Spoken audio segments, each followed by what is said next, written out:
Good afternoon, and hobby-wise, things have been progressing quite nicely. Still on the Vietnam project, and I've been making up some buildings from Sarissa.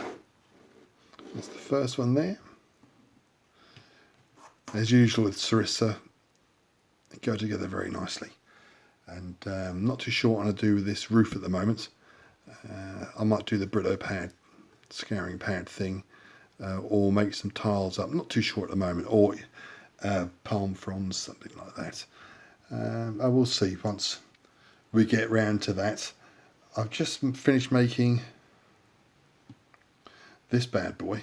You can't see it, that's it, there's a lookout tower, a sentry tower, and I must say this has caused me a bit of anguish putting that together, but look okay. Once that's done,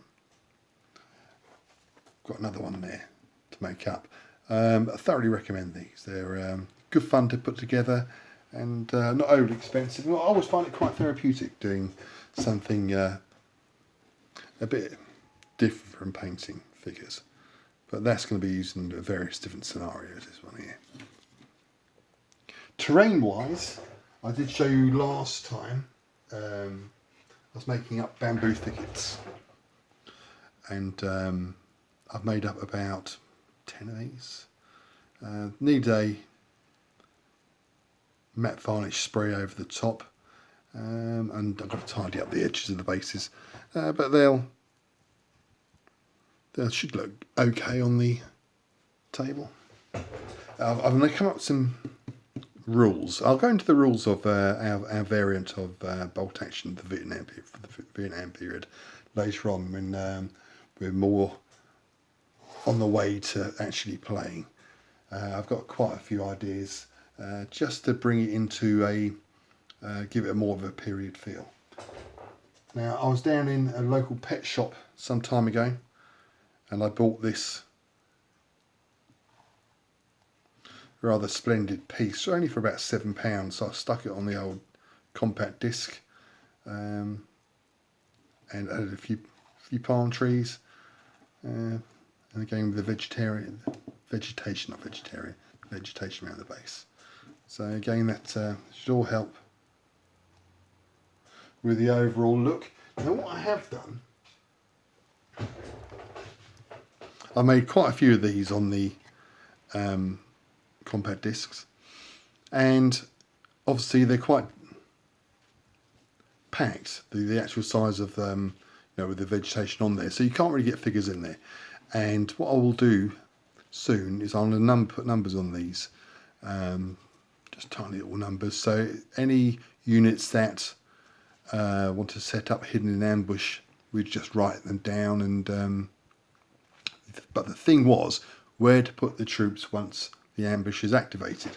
And what I've done today is, once the unit's been activated to either ambush or fire, I'll then swap it over for one of these, which I've just been making today.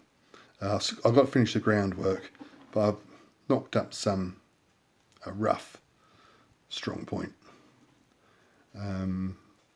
And so we'll replace the vegetation CD with a dug in piece of it. It's very rough and ready, just with cocktail sticks, and you can actually see the glue sticking through, so quite rough and ready. But there's another one. Again, all the tree trunks need matting down, but they should look okay.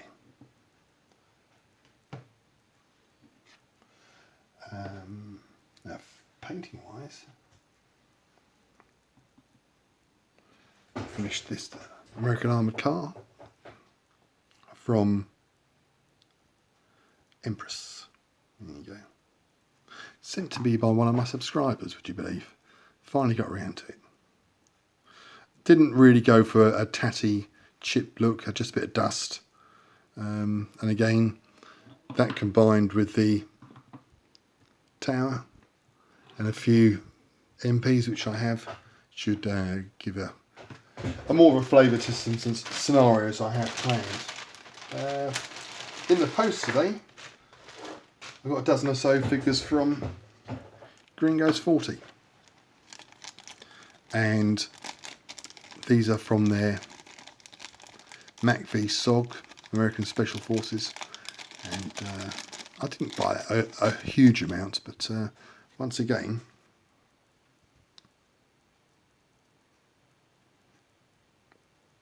excellent figures. What's that guy there? He's got a silenced Uzi.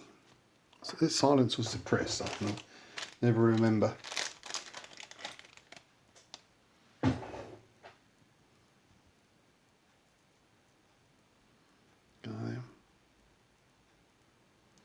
Looking forward to painting these up. The tiger stripe should be quite an interesting paint job.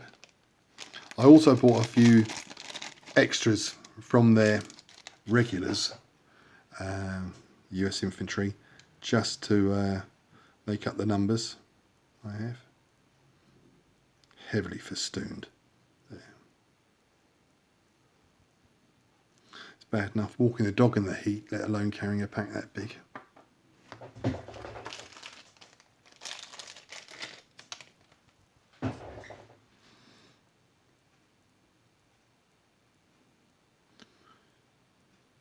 Little bit of webbing on this guy, must be moving fast.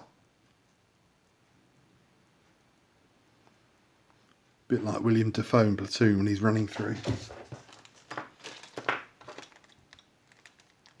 Couple of come with separate packs.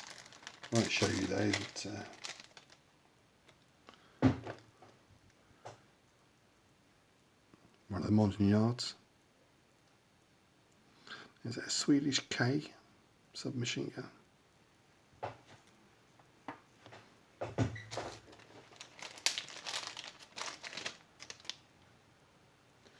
One from their regular troops. Missed out on him in the first order.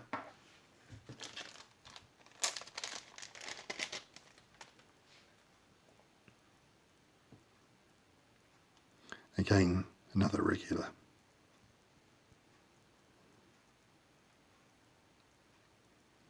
Lovely stuff. I'll show you one. Oh, it's a separate pack which is now on the floor. Another Special Forces chap. Come on, you.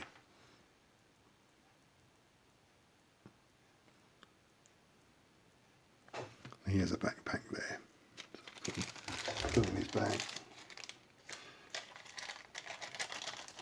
And Jib kindly sent me a free figure of one of their Marvin the Arvin, and I think a platoon of those will definitely be on the to-do list. So that's it. It's been, as you can see, fairly busy at the moment.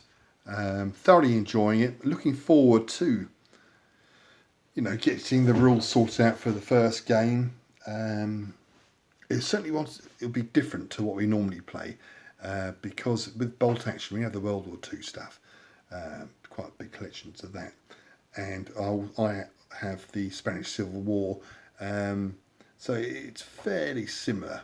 Obviously with World War II the weapons are so much more advanced, but so I just want to make it a bit, this Vietnam period, a bit more tense, but more of that later. Anyway, thanks for watching.